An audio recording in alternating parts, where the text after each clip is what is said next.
The views and content expressed on the following program are provided solely for informational and entertainment purposes. They do not constitute legal advice. A podcast is not a substitute for retaining a competent, licensed attorney to advise you on your specific legal situation. Break the business, play is work and work is play. Power in the creators, have fun along the way. Break the business, doing what it takes. Celebrate success and learn from the mistakes. How's it going, everybody? Welcome to the show. It is time for Break the Business, where we empower indie creators and have some fun along the way. I'm Ryan Kairalla, and it is a pleasure to have you here this week. I gotta say, I don't know how this happens to me every 4 years, where I start to see the advertisements for the Winter Olympics, and I always have the same reaction. I don't care. I don't care about skiing. I don't care about speed skating, and I certainly don't care about curling. Like, nothing about shuffleboard on ice with brooms is going to interest me. Why does NBC insist on inundating me with advertisements for this massive athletic waste of time? And then, without fail, every 2 years, the Olympics come on, the Winter Olympics, and I am just glued to my television. I cannot stop myself. I cannot resist. I have to watch all of the slaloming and all of the snowboarding and yes, all of the curling. I cannot tell you how transfixed I was watching the USA women's curling team absolutely steal a win from China on the very last rock in the last end. And I actually know like terms like end now because I've been watching all of this curling, and I love it. And I don't know how they get me every 2 years. And I'm excited to talk Olympics here. Our co-host this week, who I'm hoping is also excited about the Olympics. Oh, I'm excited to tell you who our co-host is. I cannot tell you how happy I am to say the name I'm about to say right now. Our co-host, musician, investor, and frontman for Gideon King and City Blog, Gideon King is here. Welcome back, Gideon. It's been entirely too long. Howdy. How you been? Good to be back, man. Nice to see your face. I noticed you shaved your hair, and as I tried to explain in the pre-show, I think you should be in a John Wick movie now because you look like a gangster with that whole vibe. So I think you have a future in John Wick movies. Just as big as Keanu Reeves, actually. I have been told with my very, very bald head that they're not sure if I'm going to stay in the office or when I need to leave to go fight Superman. I've heard that come up a lot. There's that vibe is there. I can see that. But I have to say, I love the bald life. First of all, it's nice. It's always good as a psychological measure to just accept your limitations. Like, there's only so long that you can like comb your hair back or move it to the side, or like, don't let people photograph you from the top, which is always hard to do when you're only 5'8" like I am. And then finally, at some point, you're just like, F it.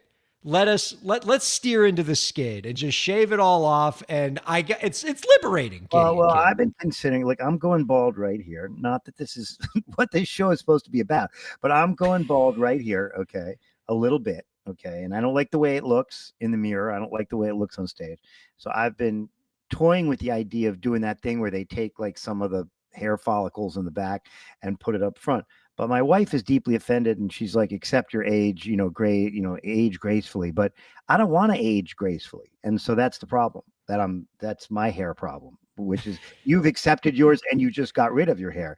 I want to do something, and I want to turn back time. Basically, I should write a song, Turn Back Time, about my hair. You'd be the first. Yeah, I know. Well, you're right. This is not a show about hair loss. No. This is a show about empowering indie creators, which is why I want to talk to you real quick about the Winter Olympics. Have you been watching the Winter Olympics? Are you as obsessed with this silliness as I suffer from that weird syndrome. I'm like, I literally couldn't care less. And then I'm walking by with like a Subway turkey sandwich in my hand, and my wife is like, check this guy out. He's about to do 8 quads in the air and do a backflip on the ice. And then I sit and I find myself, just like, to use your word, transfixed. And yes, I watch it. I mean, you know what, man? It's wildly dramatic to think of these people that train this hard. And it's just like, it's not the NBA. It's not the NFL. There isn't just another game tomorrow. It's every 4 years. So like that amount of pressure just intrinsically makes the sport, whether it's ski jumping or curling, which I know that you're not a big fan, or whatever, short program in ice skating, that makes it very interesting. It just does. That amount of pressure and performing after that much training seems like, to be honest, it seems like an unbearable amount of pressure. And just watching and the unpredictability of who embraces it or surprises you and then who falls apart. It's kind of incredibly dramatic. So yes, transfixed, which is never a word that I thought you would use, and I'm disappointed in you. But yeah, man, I'm transfixed too.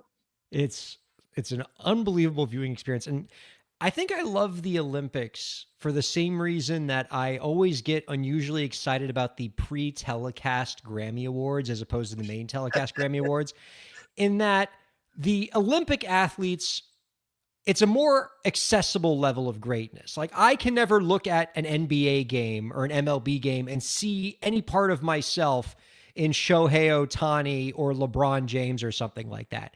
But when I watch the Olympics and I see that, like, the curling team is a bunch of people with day jobs, this person's like a kindergarten teacher throughout the year, except for when they're doing curling.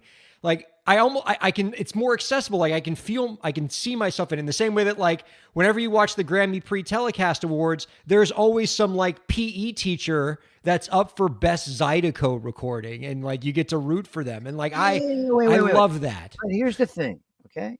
You can attack curling all you want. One, I guarantee you, like everything in life, from foosball to like making good soup, being a great curler is really hard. And you may not see yourself in NBA players, okay? But there's people who look at NBA players that are 7'2", or some of the linebackers in football, and say they're just big. They're not great athletes. But man, I don't see myself in the Olympic ski jumpers. And I certainly don't see myself doing triple axels on the ice. So I'm going to say to you, I think the athletes in the Olympics are every bit as great as every other sport. Yes, I get that curling may not be the most athletically dynamic sport we've ever seen, but man, neither is golf. Sorry to tell you that. I'm going to grant you, and look, I know that like nobody's going to agree with me, because anytime I have like a delusional athlete take on this show, I get made fun of by the viewers and listeners. Like, I got roundly criticized a couple years ago when we had like a swimming champion on the show, and I insisted that I could beat Michael Phelps in a swimming pool if I had flippers. And, I got made fun of for that. But like, here's where I can push back. Okay. Like, yes, all of these Olympic people are exceptional athletes. And if I trained for the rest of my life, I could never ski jump. I could never, do snowboard tricks.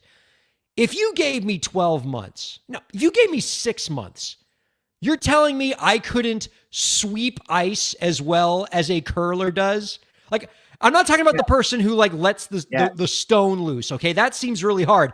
But the one who just has to sweep really fast when the person goes, go, go, go, go. You tell me I can't do that. Yes, it's mental. It's like doing the snap in football. Okay. It's like you get there because you're weeded out from other people who don't have the mental fortitude at the moment to do something right.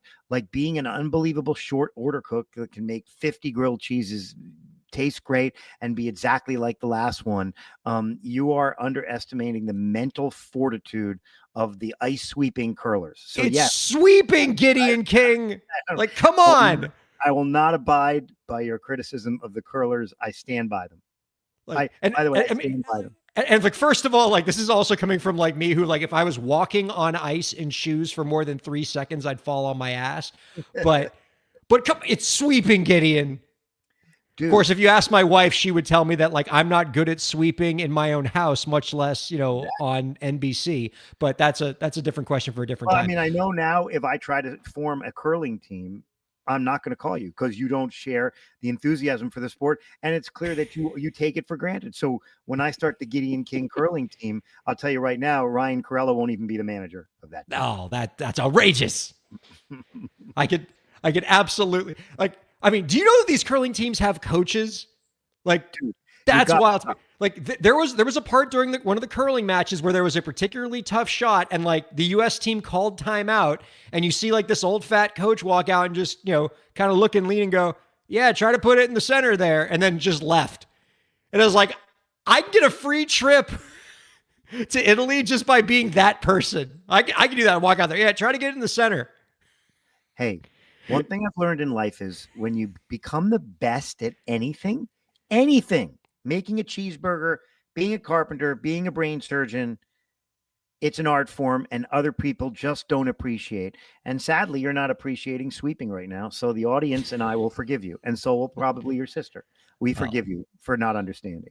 I mean, my terrible curling takes are definitely the low light of this show, but we do have some great highlights this week. I didn't mention this at the top of the show, and I absolutely should. Joining us in the next segment, we're going to be joined by a fantastic pair of guests, the members of Orphan Prodigy, a New York-based multi-instrumentalist alt-rock group. Danielle and Ian are joining us. It's going to be an absolute ball. Stick around for that. And while I have you here, Gideon, it's been a bit since you've been with us, and I have some sort of pent-up Gideon King topics that I wanted to talk to you about. And at the top of my list of things where I'm like, God, I wish I could talk to Gideon about this, is just everything that's been happening with music and AI in the last few months, because it's gotten wild between the rise of all these new platforms and all the new versions of like Suno that have come out. With the lawsuit after lawsuit after lawsuit that has been hit by, Suno's gotten hit, Anthropic's gotten hit by the record labels. And now we're seeing all the settlements that are coming out where the AI platforms are trying to make nice with the labels, creating opt-ins with the artists, trying to figure out what this new AI world is going to look like in music. Is the solution just opt-ins where artists can decide whether their music's going to be used to train AI? Do we need to have walled gardens where we tell users, okay, you can play with AI with music on this platform, but you can't take the music off the AI platform? What does the future of all this look? It's exciting. It's terrifying. On your side, Gideon, as both an investor in this space as well as a musician in this space, I'm sure like all this stuff is running through your head, and I'm excited to hear your perspective on any of this right now. So I have a few thoughts. I'm wildly schizophrenic on the issue, both intellectually and personally as a musician. I am going to release one or two of my first AI songs. And remember, you're talking to a purist who you make fun of for mentioning bands like Steely Dan and Earth, Wind, and Fire on every one of your shows. Yeah, this is quite an announcement from I'm you. going to release music, but here's the thing. What it means to be a musician is being hyper democratized to the point where the idea of what like Prince said years ago, that kids should learn to play guitar and learn what a triad is and learn chords. That idea is being challenged because it is now possible with prompts and toys to make fully baked pop songs, even some jazz standards, and certainly a bit of classical music with just prompts.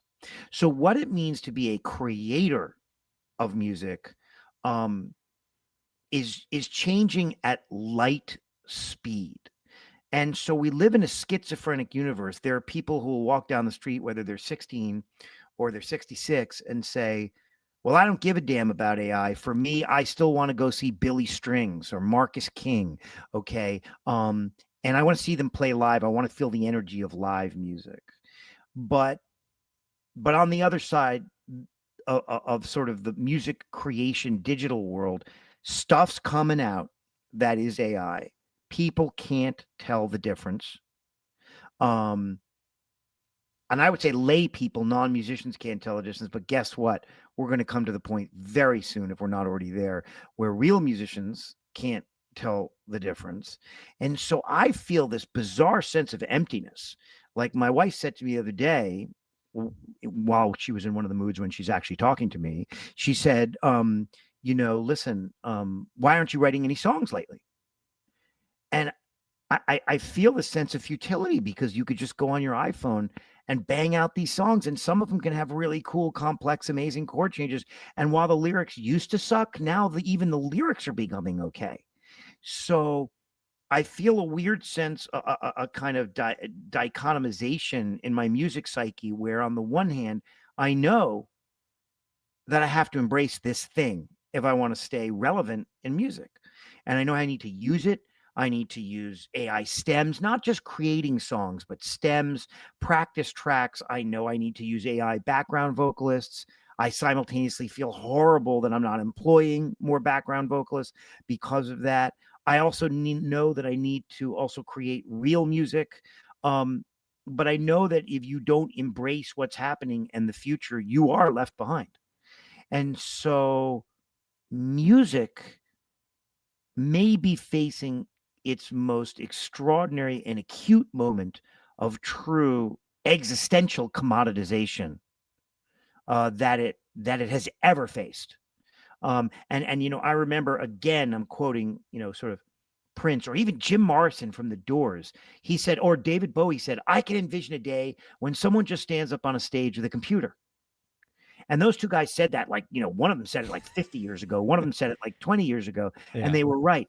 But no one said 12 years ago, I can envision a day where with a prompt, you can create a fully baked pop song with a really unique voice, decent lyrics, a great bass line, pretty interesting chords. So I'm completely schizophrenic and terrified about the issue because there is no greater endeavor in my mind, not no greater, but there's nothing more lovely than learning theory and learning music and creating music with other people. And now anybody can do it. So there is a time in life when things become over democratized. It almost, Ryan, and then I'll shut up and let you speak. I'm sorry, I'm just rambling on because I feel so much about this issue that I feel like I could just sit here and dump on you for 4 hours. It almost reminds me of podcasts versus the news, right? 40 years ago, 30 years ago, you had legacy news media. And now we have trillions of podcasters, from Tucker Carlson to whoever, the New York Times podcast to whatever. And the news has become so democratized that it's actually become bastardized and become almost less substantive in many ways. And I worry that this over democratization and commoditization of this wonderful thing called music is just changing the landscape. I sometimes just wake up and I play my guitar and I'm like, why am I doing this? Why am I learning a new, septet, whatever, pentatonic scale? Why am I learning a new, raga scale if AI can do all this crap? So I'm wildly schizophrenic. I have to join this. I will join this. I will use it. But simultaneously, it's unbelievably depressing and sort of exciting because you can create more content quickly. But man, it's kind of schizophrenic and crazy. It is certainly that. Oh, and I want to say one more thing. Yes, there's lawsuits, and there will be so many precedential rulings and decisions, but this horse is out of the barn. Meaning the lawsuits will make more subtle how AI insinuates itself into the music world. But the horse is out of the barn. It's there. It's being used. It's going to be used. And no amount of litigation will put this horse back in the barn. Kids are going to listen to AI hits, period, full stop. I don't give a damn how many people sue how many other people. So that's my long speech. Probably all your listeners just fell asleep or hung up or did whatever. Well, I certainly agree with you that copyright litigation is not going to be the thing that controls the evils of AI to the extent that you see those things as evils. Because I think what you're going to see is what you've already started to see, that we're not going to get any definitive AI copyright ruling in terms of AI being trained, because it's too much of a risk for both sides to let it get to a ruling. So you're just going to see the parties settle. Totally. Which is great for the AI companies, and it's great for the record labels, at least for the short term. The people who get screwed in this equation are the artists who are actually creating the work that is training this AI, because none of that settlement money, none of those opt-ins or opt-outs, is going to make their way into the artist's pockets Not in even any close. meaningful way. And that, Not even, yeah. and I mean, you know, and I know you always bristle when I try to advocate for government solutions in this area, but unless somebody is talking about a solution that involves some kind of way to to have some of this wealth that is being generated off of the artistic labor of all these creators, finding some of that wealth and equity and growth into the pockets of the creators who are actually making the art. And if it's public policy that has to do that, then I don't think any solution you're giving is a serious one, because like It won't happen. And the reason it won't happen, and there won't be sweeping legislation that reins this hurricane in, is because there are now too many people who can create music and have a hit through AI. And so, and by the way, whether it's your deep and long crush Taylor Swift, or it's, you know, Rosalia, or it's Charlie Puth, or it's whoever, they're all going to use AI to compose. They're all using AI to compose now. They're all using it, and they're using it more and more in more volume. So, like, at the end of the day, people can make a lot of noise, moral noise, but at the end of the day, the horse is out of the barn. It's here, and maybe it's just a tool, and you just have to embrace it and use it, just mean, like, you know, so many other things. I don't necessarily fret at the idea of those people using AI. I think AI in the hands of Charlie Puth and Taylor Swift can reach artistic heights that AI in the hands of Ryan Kairalla could never possibly reach. I think my hope is that this is a tool that might make terrible artists create mediocre content, but will allow the very, very best to reach even higher artistic heights. And you know, so far, anything that I've seen AI generated by a layperson on the music side of things, I have not heard a single piece of AI generated music by a layperson that I would pay to consume. It's not happened yet. Maybe it will, but we're not there yet. But I feel like you put this in the hands of a genius, you're going to see even higher heights of art from that human. Well, I mean, we're so close. What you just said, I sort of agree with. Things that are generated by non-musicians may not quite be there, but I mean, I prompted some stuff just the other day, and it came out with this tune called High Flying Man, which I'm going to publish. And, you know, to be honest with you, it's pretty damn good, man. It was pretty damn good. So I'm ashamed to admit that I liked it. I did it. And I'm going to hypocritically embrace the very system that I'm sitting here sickened by. I mean, do you feel any sense of dissonance from like the two halves of your professional life? Like, does Gideon King, the investor, the person who, you know, the venture capitalist, look at this differently than Gideon King, the creative? No, because the only AI deals that I'm investing in are ones that I think make things that should be more efficient more efficient. I'm not trying to invest in AI deals that just destroy everything in their path like a thrasher. I think there's other things you can invest in. You know, I mean, Ryan, one thing we didn't even talk about is the movies. I mean, like there's AI tech now where if Robert Downey Jr. is, you know, can't make the last few scenes of a movie and he's off in Paris doing whatever, and the movie's being filmed in Atlanta, with AI, you can pretty much just simulate Robert Downey Jr. delivering a bunch of lines in that ironic kind of witty way that he does, and no one will ever know the difference. So what's real and what's not has finally become blurred. But in terms of being a VC guy and looking at it, no, I don't feel any dissonance because I don't really want to invest in things that that destroy human input. I'm trying to invest in things that augment human input, which is or human effort, which is kind of like what you were saying about AI in the hands of Charlie Puth.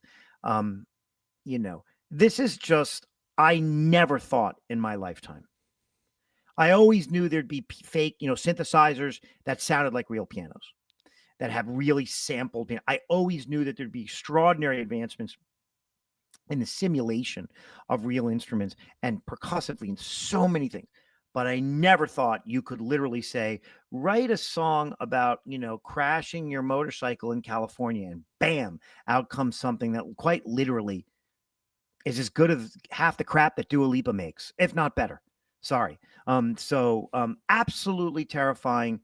But as John Scofield, one of the great jazz guitarists who's ever lived, said to me the other day, and I think he's 70 or whatever, he said, lighten up, buddy, just embrace it. You got to do it. You got no other choice. And so maybe that's the answer.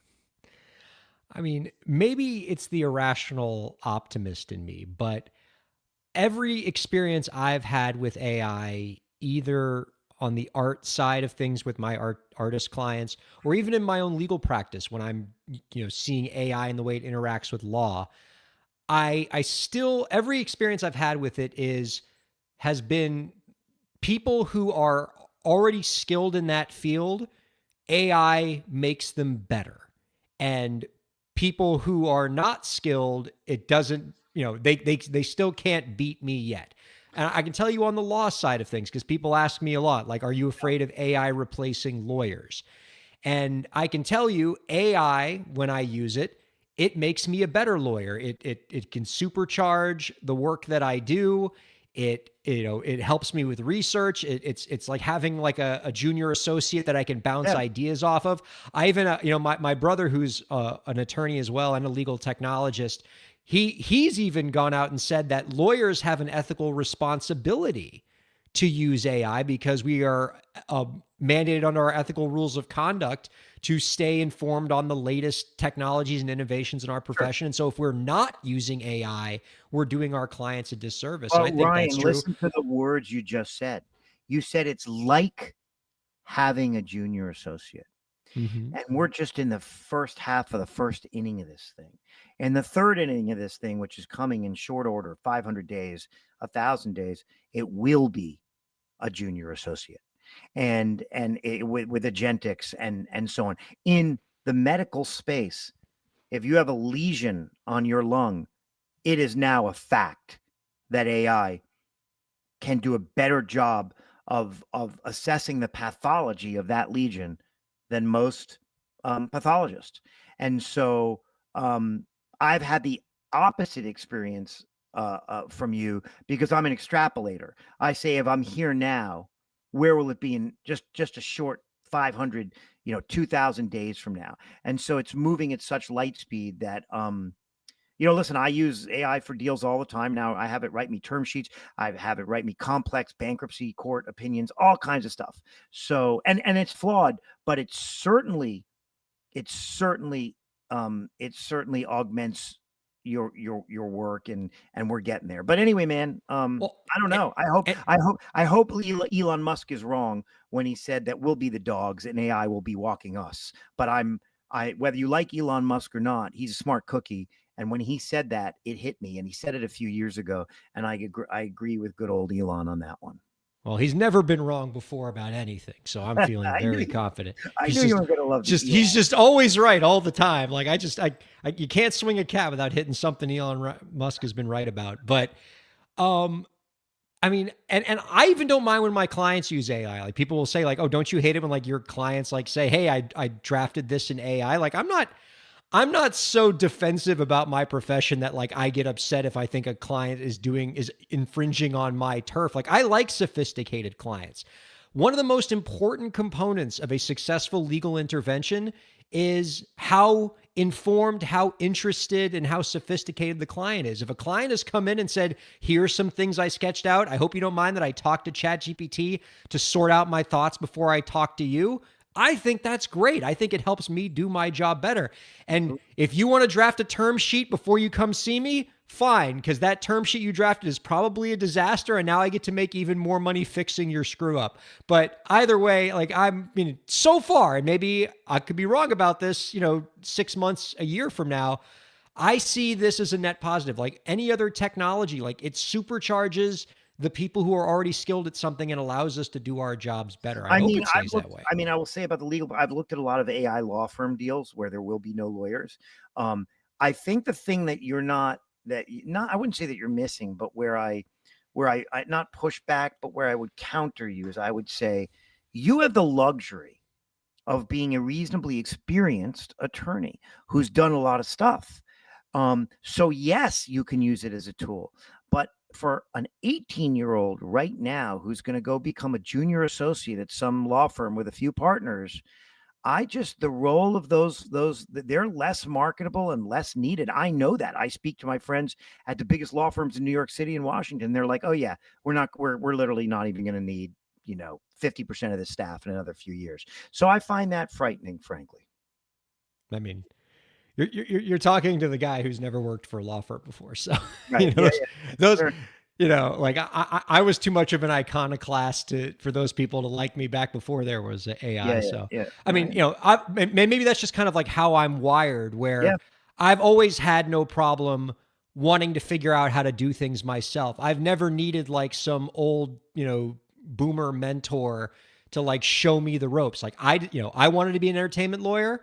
I figured it out. And, if I were a young attorney today, the idea of having like some kind of AI that could maybe teach me stuff that otherwise I would need some old, senior partner to teach me, like there could be a democratizing effect to this. I hope you're right, man. hopefully. I mean, I have a feeling you are right, and I have a feeling you're wrong, and I have a feeling I'm right, and I have a feeling I'm wrong too. Meaning, I think all of these things can be true at once, frankly. I miss your bespectacled face, Gideon King, for takes like that. Oh gosh, this is it's good to have you back, my friend. Whether Thanks, we're dude. talking about like Good to be back. the complete collapse of our economy or curling, you always have something great to say. Let us take a quick break. We're going to be joined by our guest, Orphan Prodigy. Don't go anywhere. Keep checking out Break the Business. Break the Business is presented in cooperation with Ryan A. Kairalla, PA. Ryan A. Kairalla, PA is a law firm providing transactional entertainment legal services, including contracts, business formation, commercial law, copyright, trademark, and more. Ryan A. Kairalla, PA, Miami, Florida. rkpalaw.com.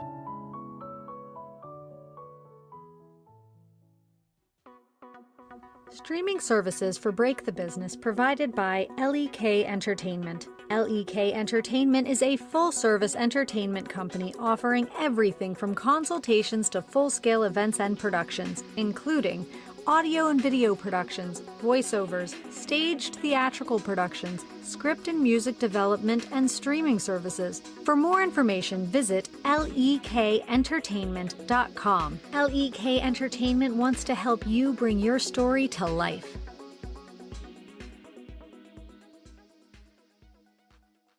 Thanks for supporting Break the Business. If you have a question or topic that you want us to discuss, email us at breakthebusiness@gmail.com.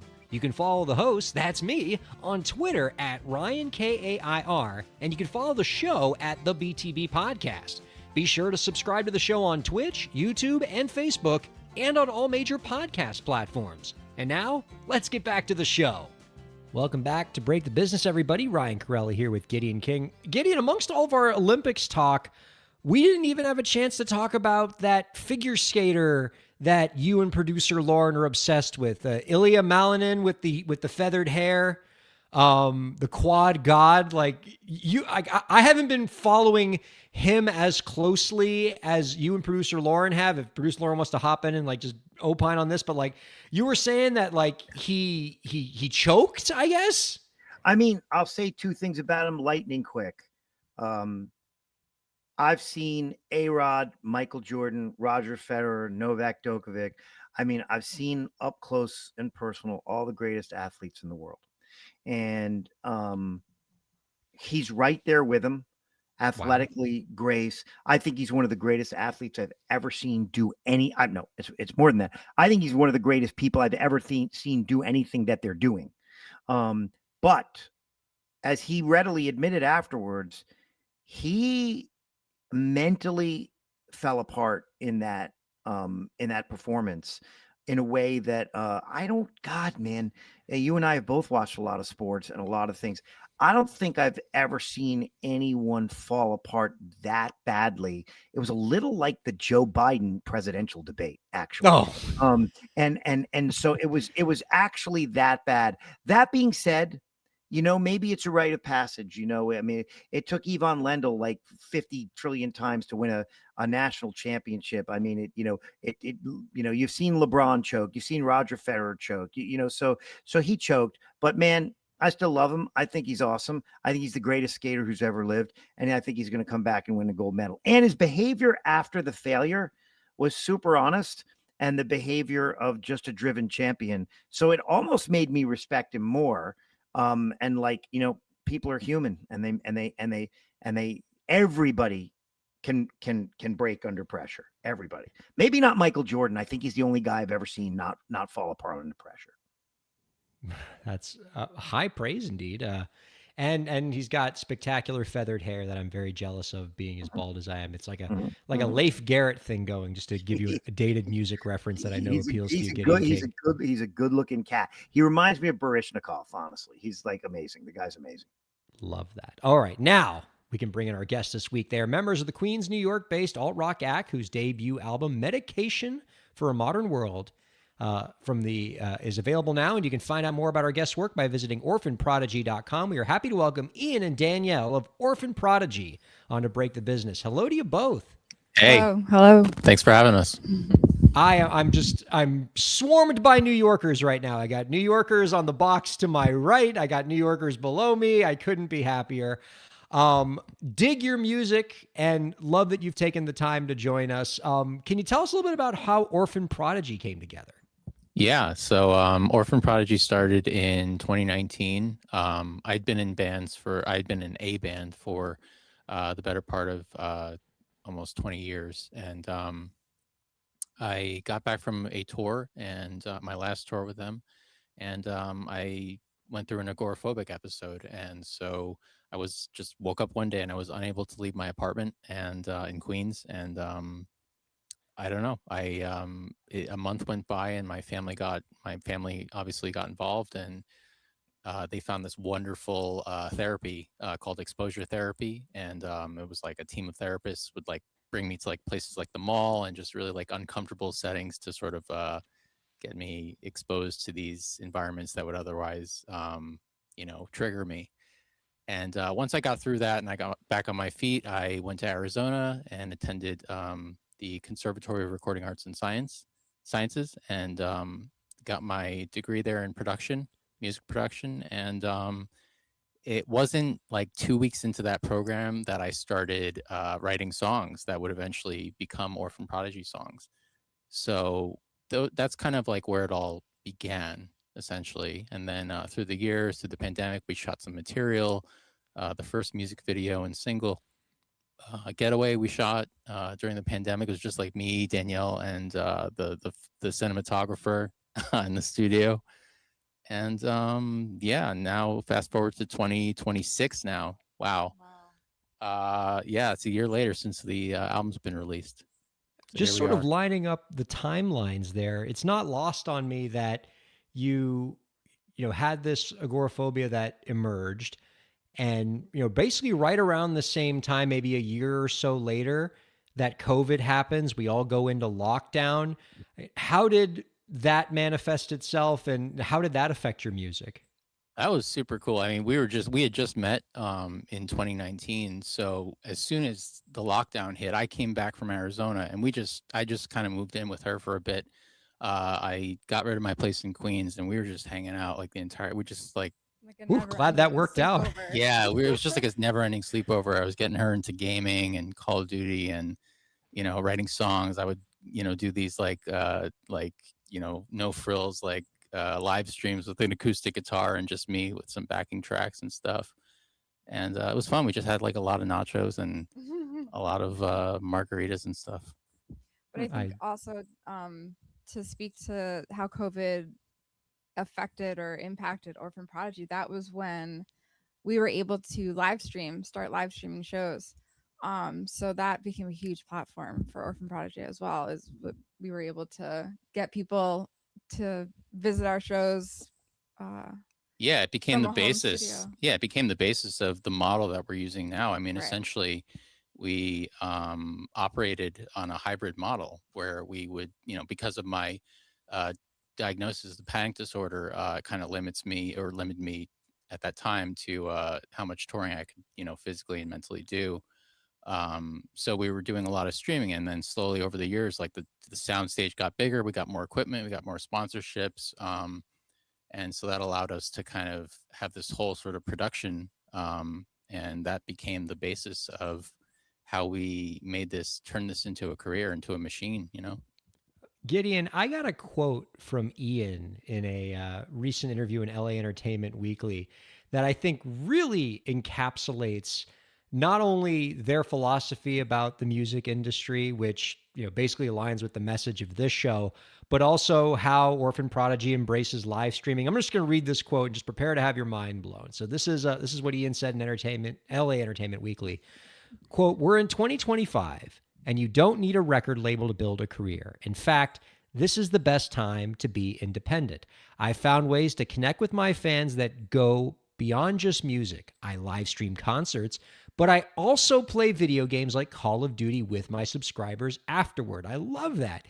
There's so much loneliness in the world right now, and if I can create a space where people feel seen, that's just as meaningful as making music.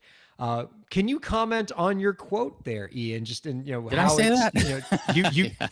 God, I hope I might have just made all that No, up. I'm Maybe kidding. AI Yeah. wrote it. I don't know. No, definitely not. AI did not write that. I don't, um, so yeah, no, I mean, I think it's really important to not only in 2025, 2026 now, I mean, you're not just a musician, you're not just an actor, you're not just, in the entertainment business, you're really just not one thing anymore. You're kind of a brand, and that's sort of I guess that's been sort of the breakthrough, is that for us as kind of these introverts, these like introverted extrovert or extroverted introverts, I should say, live streaming from home and finding our kind of, our way, I guess.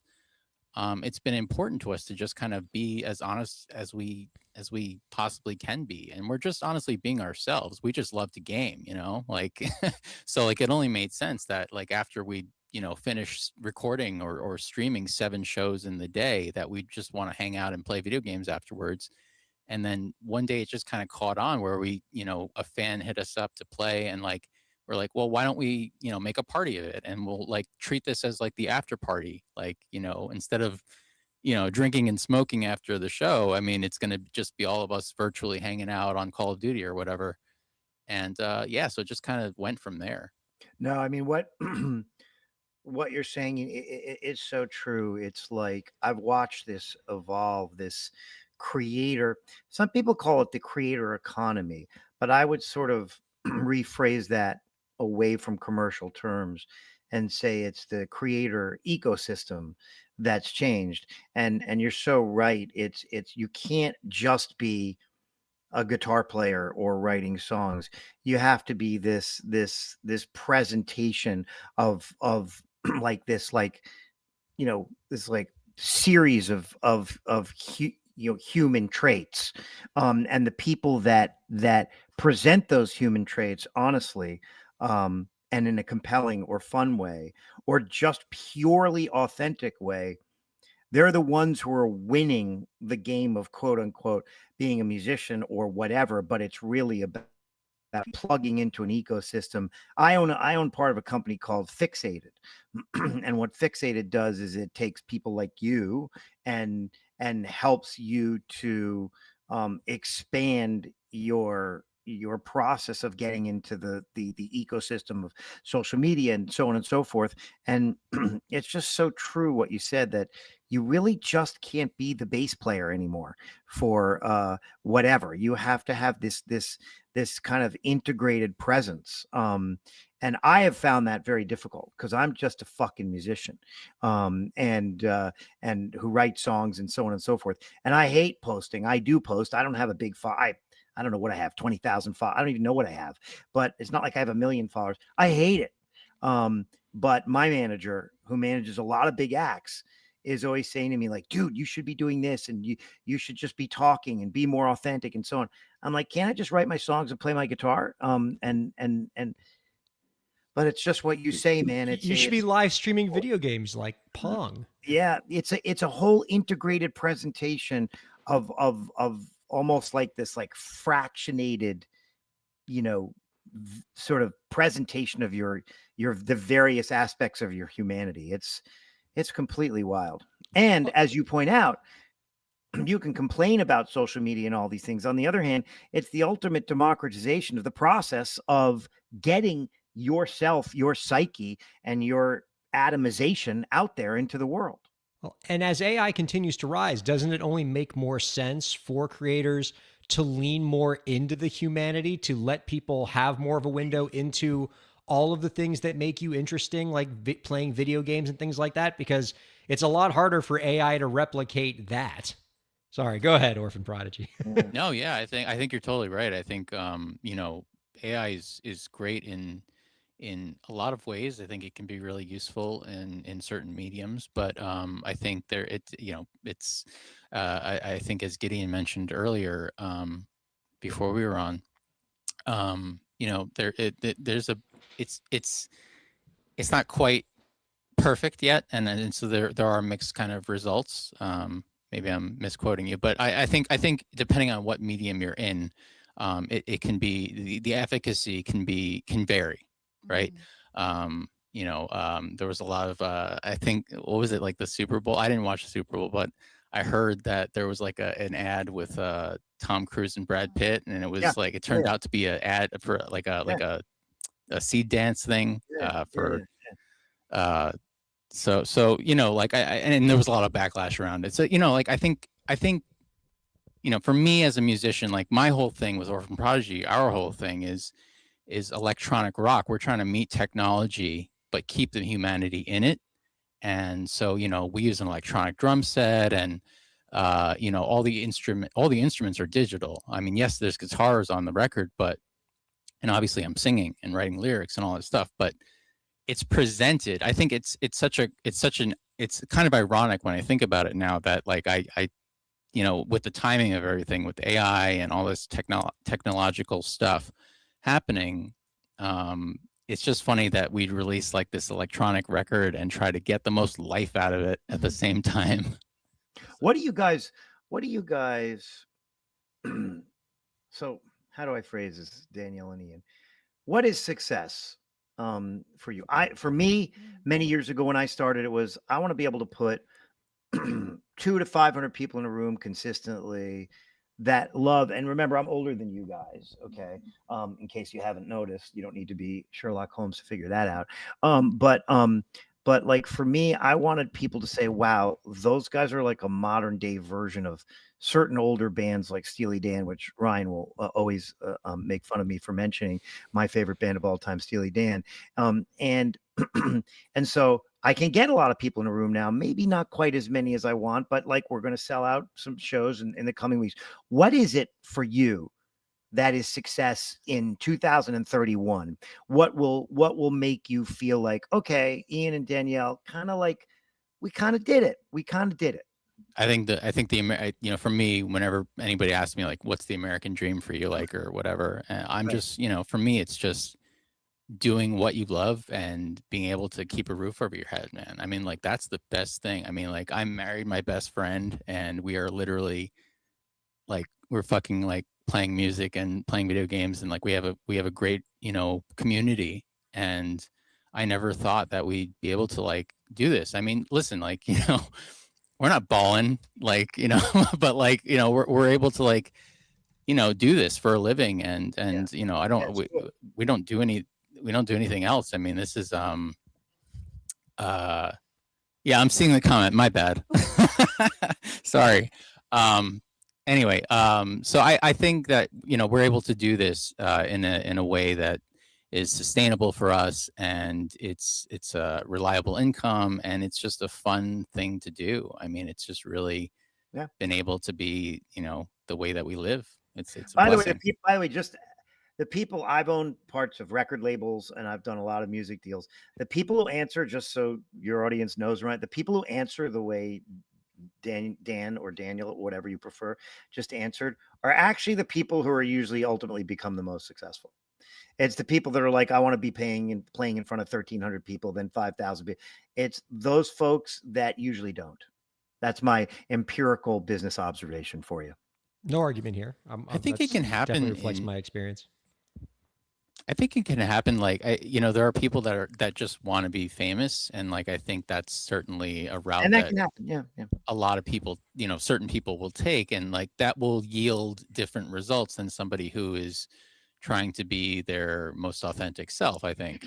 And you might get famous, but you might have, you might be beholden to a record label who could shelve your record, who could 360, 360 you, Yeah. take all your money and bind you to contracts and own your master recordings and all that kind of stuff. But like I'll never sign with a major label. Like 20 years ago, my dream was to sign with a major label. Like I wanted to be on Capitol Records, I wanted to be on Sony, and we had this development deal with Sony, but ultimately we decided to not do that because it was going to screw us twice, once by the label and once by the studio that wanted to produce us. Same thing So with me. I blew off all the labels. They wanted everything. They wanted like my internal organs. They wanted my liver and and yeah.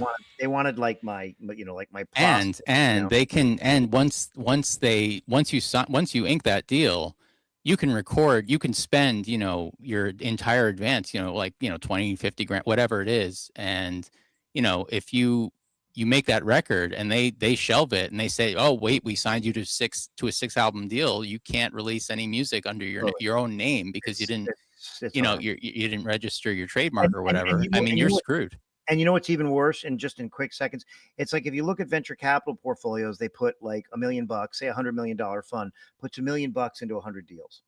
And basically, if you think of each one of those deals as an artist, only 2 or 3 or 4 blow up on social media and so on.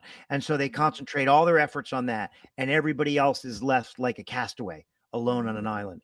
And so that's not to demonize all labels. There's some good people at labels and there's some good labels, but like, it's the venture capital. It's a human venture capital, model. And there's nothing organic about it. They don't develop artists like they did in 1973. So like it's, well, whatever, what Daniel's saying is right, is what I'm trying to say. I mean, I would love for labels to actually fund artists the way that VC does. Not that venture capital is like this perfect, honest industry, but I would love for artists to at least be treated the same way VC founders are, where it's, okay, here's the investment we're making. And, once this gets, once this gets profitable, then we'll share the profits of it, 50-50, instead of here's our loan that we're giving you, artist. You're going to pay this loan back out of your royalties, that we have incredibly shrunk down to a tiny size. And only then, when you've paid back our loan, are we going to give you a tiny amount in royalties, but you won't actually own any equity in this music career of yours. I would love for us to get to a VC world in the record label model. Yeah. Oh my goodness. But to the fruits of your independence, which we are glad that you have achieved. You have your new album, Medication for a Modern World. It's sort of a reflection and exploration on some of the mental health obstacles that you've worked through. Can you talk a little bit about it? Yeah, I think when you listen to the record, it's meant to, I don't write songs to be singles. And if you've listened to my music, I'm sure you could probably tell. But yeah, I think the album sort of takes you from this like kind of this instrumental kind of wake up and like preview of the record, and then there's this whole kind of like story, because I'm a terrible storyteller, if you can't tell already. I don't agree with that. I tell my stories. I'm with Danielle on this. Don't. No. Come on now. We love it. Well, it's because my mind is always on fire. My mind is always racing. I'm always having, another thought. That's why the music, I think, it has a kind of a richness to it. But I think, the album itself kind of takes you from a journey, from being totally bombarded with like this white noise energy. And then, you sort of, approach this steadiness, and then you kind of are able to understand and see the world for what it is, and see yourself and understand yourself for who you are. And by the end of the record, you're kind of saying, well, this is the world, it is what it is. It's for better or worse, take it or leave it. do we, there's a lyric in one of the songs towards the end of the record called Vodka Build, and the lyric is we can decorate the sky, or we can separate and die. Come on, let's save the world, or come on, let's let it burn. So that's kind of I think the philosophy is, the world can be a really beautiful place, but it can also be a really nasty place at times. And it's really, though, in the end, what you make of it, how you choose to live. And we would love to get inside of your heads on this. So I have been told that you have a performance ready for us. You're going to play one of the songs off your album. The song is called Traitor. And, let's do it. I'm excited for this. This is All right. Traitor by Orphan Prodigy here on Break the Business.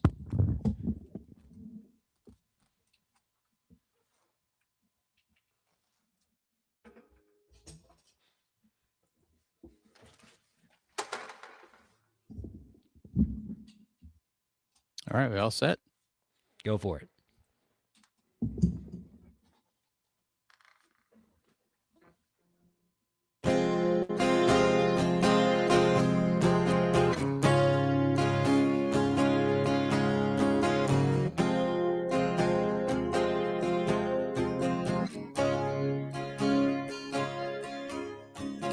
Who are you to judge?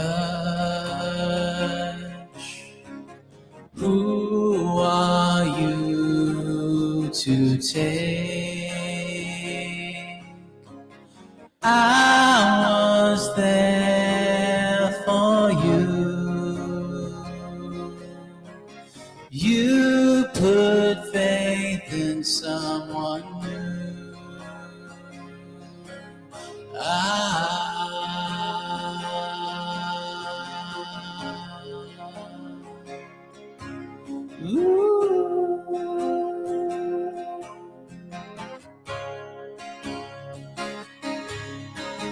Who are you to fucking judge? Who are you to fucking take? 'Cause I was there for you. You put faith in someone new, and you can trick the world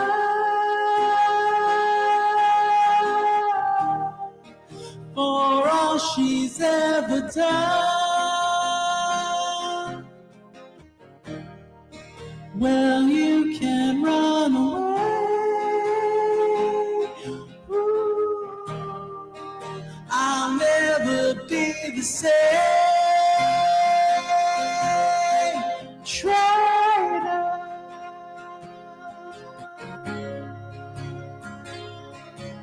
Ooh.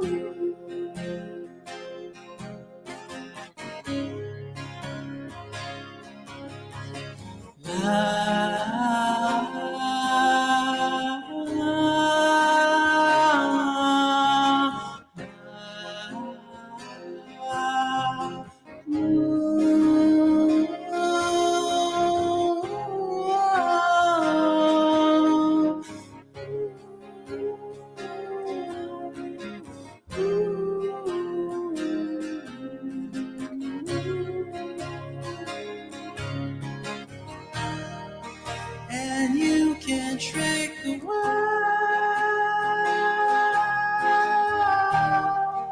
for all she's ever done. Well, you can run away.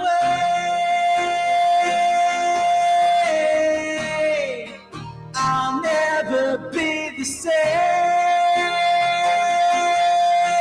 Traitor.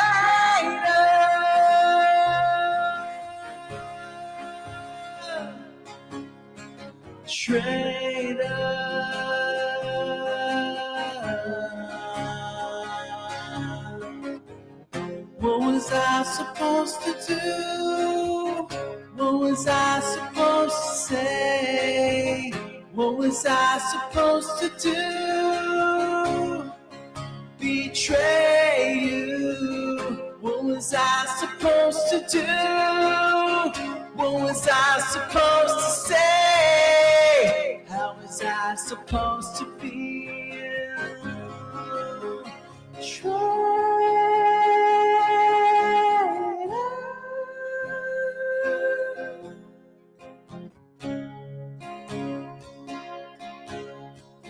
Traitor.